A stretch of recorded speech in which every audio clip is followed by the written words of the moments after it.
श्री दुर्गा सप्तशती पाठ अध्याय 6 और 7। माता रानी आप सभी भक्तों की मनोकामना पूर्ण करें। आज आप सुनेंगे श्री दुर्गा सप्तशती पाठ अध्याय 6, 7। इस अध्याय में धूम्रलोचन वध और चंड और मुंड का वध। महर्षि मेधा ने कहा, देवी की बात सुनकर दूत क्रोध में भरा हुआ वहां से असुरेंद्र के पास पहुंचा और सारा वृतांत उसे कह सुनाया।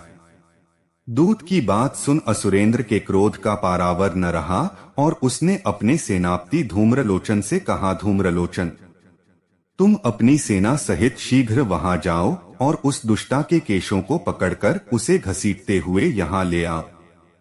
यदि उसकी रक्षा के लिए कोई दूसरा खड़ा हो, चाहे वह देवता, यक्ष अथवा गंधर्व ही क्यों न हो, उसको तुम अवश्य मार डालना।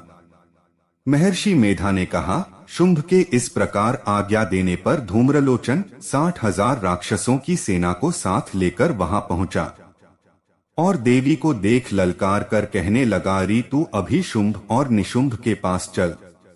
यदि तू प्रसन्नता पूर्वक मेरे साथ न चलेगी तो मैं तेरे केशों को पकड़ घसीटता हुआ तुझे ले चलूंगा। देवी बोली, सुरेंद्र का भेजा हुआ तेरे जैसा बलवान यदि बलपूर्वक मुझे ले जावेगा तो ऐसी दशा में मैं तुम्हारा कर ही क्या सकती हूँ। महर्षि मेधा ने कहा, ऐसा कहने पर धूम्रलोचन उसकी ओर लपका, किंतु देवी ने उसे अपनी हुंकार से ही भस्म कर डाला। यह देखकर असुर सेना क्रुद्ध होकर देवी की ओर बढ़ी, परंतु अंबिका ने उन पर तीखे बाणों, शक्तियों तथा फरसों की वर्षा आरंभ कर दी। इतने में देवी का वाहन भी अपनी ग्रीवा के बालों को झटकता हुआ और बड़ा भारी शब्द करता हुआ असुर सेना में कूद पड़ा। उसने कई असुर अपने पंजों से, कई अपने जबड़ों से और कई को धरती पर पटककर अपनी दाढ़ों से घायल करके मार डाला।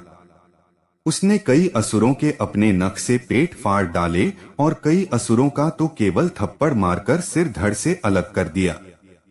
कई असुरों की भुजाएं और सिर तोड़ डाले और गर्दन के बालों को हिलाते हुए उसने कई असुरों को पकड़कर उनके पेट फाड़कर उनका रक्त पी डाला। इस प्रकार देवी के उस महाबलवान सिंह ने क्षण भर में असुर सेना को समाप्त कर दिया। शुंभ ने जब यह सुना कि देवी ने धूम्रलोचन असुर को मार डाला है और उसके सिंह ने सारी सेना का संहार कर डाला है, तब उसको बड़ा क्रोध आया। उसके मारे क्रोध के ओंठ फड़कने लगे और उसने चंड तथा मुंड नामक महाअसुरों को आज्ञा दी, हे चंड, हे मुंड, तुम अपने साथ एक बड़ी सेना लेकर वहां जाओ और उस देवी के बाल पकड़कर उसे बांधकर तुरंत यहाँ ले आओ। यदि उसको यहाँ लाने में किसी प्रकार का संदेह हो तो अपनी सेना सहित उससे लड़ते हुए उसको मार डालो, और जब वह दुष्टा और उसका सिंह दोनों मारे जावें तब भी उसको बांधकर यहाँ ले आना। 7वां अध्याय प्रारंभ। महर्षि मेधा ने कहा, दैत्यराज की आज्ञा पाकर चंड और मुंड चतुरंगिनी सेना को साथ लेकर हथियार उठाए हुए देवी से लड़ने के लिए चल दिए। हिमालय पर्वत पर पहुंचकर उन्होंने मुस्कुराती हुई देवी जो सिंह पर बैठी हुई थी देखा। जब असुर उनको पकड़ने के लिए तलवारें लेकर उनकी ओर बढ़े तब अंबिका को उन पर बड़ा क्रोध आया और मारे क्रोध के उनका मुख काला पड़ गया, उनकी भ्रिकुटियां चढ़ गई और उनके ललाट में से अत्यंत भयंकर तथा अत्यंत विस्तृत मुख वाली लाल आंखों वाली काली प्रकट हुई, जो कि अपने हाथों में तलवार और पाश लिए हुए थी। वह विचित्र खड्ग धारण किए हुए थी तथा चीते के चर्म की साड़ी एवं नरमुंडों की माला पहन रखी थी। उसका मांस सूखा हुआ था और शरीर केवल हड्डियों का ढांचा था, और जो भयंकर शब्द से दिशाओं को पूर्ण कर रही थी वह असुर सेना पर टूट पड़ी और दैत्यों का भक्षण करने लगी। वह पार्श्व रक्षकों, अंकुशधारी महावतों, हाथियों पर सवार योद्धाओं और घंटा सहित हाथियों को एक हाथ से पकड़ पकड़कर अपने मुंह में डाल रही थी, और इसी प्रकार वह घोड़ों, रथों, सारथियों व रथों में बैठे हुए सैनिकों को मुंह में डालकर भयानक रूप से चबा रही थी। किसी के केश पकड़कर, किसी को पैरों से दबाकर और किसी दैत्य को छाती से मसलकर मार रही थी। वह दैत्य के छोड़े हुए बड़े बड़े अस्त्र शस्त्रों को मुंह में पकड़कर और क्रोध में भर उनको दांतों में पीस रही थी। उसने कई बड़े बड़े असुर भक्षण कर डाले, कितनों को रौंद डाला और कितनी उसकी मार के मारे भाग गए। कितनों को उसने तलवार से मार डाला, कितनों को अपने दांतों से समाप्त कर दिया, और इस प्रकार से देवी ने क्षण भर में संपूर्ण दैत्य सेना को नष्ट कर दिया। यह देख महापराक्रमी चंड काली देवी की ओर पलका और मुंड ने भी देवी पर अपने भयानक बाणों की वर्षा आरंभ कर दी और अपने हजारों चक्र उस पर छोड़े। उस समय वह चमकते हुए बाण व चक्र देवी के मुख में प्रविष्ट हुए इस प्रकार दिख रहे थे, जैसे मानो बहुत से सूर्य मेघों की घटा में प्रविष्ट हो रहे हों।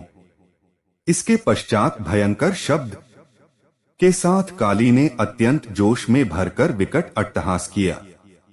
उसका भयंकर मुख देखा नहीं जाता था, उसके मुख से श्वेत दांतों की पंक्ति चमक रही थी। फिर उसने तलवार हाथ में लेकर हूं शब्द कहकर चंड के ऊपर आक्रमण किया और उसके केश पकड़कर उसका सिर काटकर अलग कर दिया। चंड को मरा हुआ देखकर मुंड देवी की ओर लपका, परंतु देवी ने क्रोध में भरे उसे भी अपनी तलवार से यमलोक पहुंचा दिया। चंड और मुंड को मरा हुआ देखकर उसकी बाकी बची हुई सेना वहां से भाग गई। इसके पश्चात काली चंड और मुंड के कटे हुए सिरों को लेकर चंडिका के पास गई और प्रचंड अट्टहास के साथ कहने लगी, हे देवी, चंड और मुंड दो महादैत्यों को मारकर तुम्हें भेंट कर दिया है। अब शुंभ और निशुंभ का तुमको स्वयं वध करना है। महर्षि मेधा ने कहा, वहां लाए हुए चंड और मुंड के सिरों को देखकर कल्याणकाई चंडी ने काली से मधुर वाणी में कहा, हे देवी, तुम चूंकि चंड और मुंड को मेरे पास लेकर आई हो, आथ संसार में चामुंडा के नाम से तुम्हारी ख्याति होगी। मित्रों, आज की कथा कैसी लगी कमेंट करके अवश्य बताएं और श्री दुर्गा सप्तशती के अगले अध्याय को देखने के लिए चैनल को सब्सक्राइब करें। जय माता दी।